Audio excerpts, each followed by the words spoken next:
ಈಗ ನಾನು ತೋರಿಸೋ ಸ್ಟೋರಿಯನ್ನ ನಮ್ಮ ರಾಜ್ಯದ ಶಿಕ್ಷಣ ಸಚಿವರು ನೋಡಲೇಬೇಕು. ಯಾಕಂದ್ರೆ ವಸತಿ ಶಾಲೆಯ ಹಾಸ್ಟೆಲ್ ಇದೆಯಲ್ಲ, ಅದು ಅನೈತಿಕ ಚಟುವಟಿಕೆಗಳ ತಾಣ ಏನಾದರೂ ಆಗ್ತಾ ಇದೆಯಾ ಹೀಗನ್ನುವಂಥ ಪ್ರಶ್ನೆ ಜೊತೆಗೆ ಅನುಮಾನ ಉದ್ಭವವಾಗೋದಂತೂ ಗ್ಯಾರಂಟಿ ನಿಮಗೂ ಕೂಡ.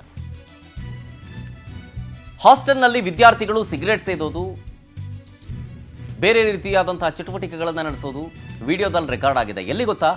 ವಿಜಯಪುರದ ಮರಗೂರ ಗ್ರಾಮದ ಮೊರಾರ್ಜಿ ದೇಸಾಯಿ ವಸತಿ ಶಾಲೆ. ಈ ಹಾಸ್ಟೆಲ್ನಲ್ಲಿರೋ ವಿದ್ಯಾರ್ಥಿಗಳಿಗೆ ಈ ಸಿಗರೇಟು ಗುಟ್ಕಾ ಹೆಂಗೆ ಸಿಗುತ್ತೋ ಏನೋ ಗೊತ್ತಿಲ್ಲ. ಆದರೆ ಈ ಹಾಸ್ಟೆಲ್ನ ವಾರ್ಡನ್ ಆಗಲಿ, ವಸತಿ ಶಾಲೆಯ ಪ್ರಿನ್ಸಿಪಲ್ ಆಗಲಿ ಏನು ಮಾಡ್ತಾ ಇದ್ದಾರೆ? ವಿದ್ಯಾರ್ಥಿಗಳ ಕೈಗೆ ಈಸಿಯಾಗಿ ಸಿಗರೇಟ್ ಸಿಗುತ್ತೆ, ಮಾದಕ ವಸ್ತುಗಳು ಸಿಗ್ತವೆ, ಗುಟ್ಕಾ ಸಿಗುತ್ತೆ ಅಂದರೆ ಅಲ್ಲಿನ ವಾರ್ಡನ್ ಏನು ಮಾಡ್ತಾ ಇದ್ದಾರೆ? ವಸತಿ ಶಾಲೆಯ ಪ್ರಿನ್ಸಿಪಲ್ ಏನು ಮಾಡ್ತಾ ಇದ್ದಾರೆ? ವಿದ್ಯಾರ್ಥಿಗಳು ಸಿಗರೇಟ್ ಸೇದೋ ವಿಡಿಯೋ ಪವರ್ ಟಿವಿಗೆ ಲಭ್ಯವಾಗಿದೆ. ಆ ವಿಡಿಯೋ ನೋಡಿ. ಅಂದರೆ ಬ್ಲರ್ ಮಾಡಿ ತೋರಿಸ್ತಾ ಇದ್ದೀವಿ. ಎಲ್ಲರೂ ಕೂಡ ಯುವಕರು, ವಿದ್ಯಾರ್ಥಿಗಳು. ಹಾಗಾಗಿ ನಮಗೂ ಕೂಡ ಸಾಮಾಜಿಕ ಬದ್ಧತೆ ಇದೆ. ಹಾಗಾಗಿ ಬ್ಲರ್ ಮಾಡಿ ತೋರಿಸ್ತಾ ಇದ್ದೀವಿ.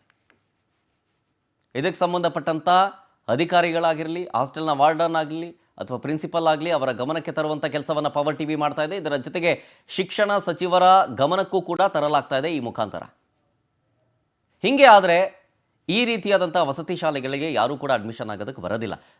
ಪೋಷಕರು ಹೆದರ್ತಾರೆ, ನಮ್ಮ ಮಕ್ಕಳು ಕೂಡ ಹಿಂಗೆ ಹಾದಿ ತಪ್ಪಿಡ್ತಾರೆ ಅಂತ ಹೆದರ್ತಾರೆ. ದಯವಿಟ್ಟು ಈ ವಿಚಾರವನ್ನು ಗಂಭೀರವಾಗಿ ಪರಿಗಣಿಸಿ ಸೂಕ್ತ ಕ್ರಮವನ್ನು ತೆಗೆದುಕೊಳ್ಬೇಕು ಅಂತ ಹೇಳಿ ಪವರ್ ಟಿವಿಯು ಕೂಡ ಆಗ್ರಹಿಸ್ತಾ ಇದೆ.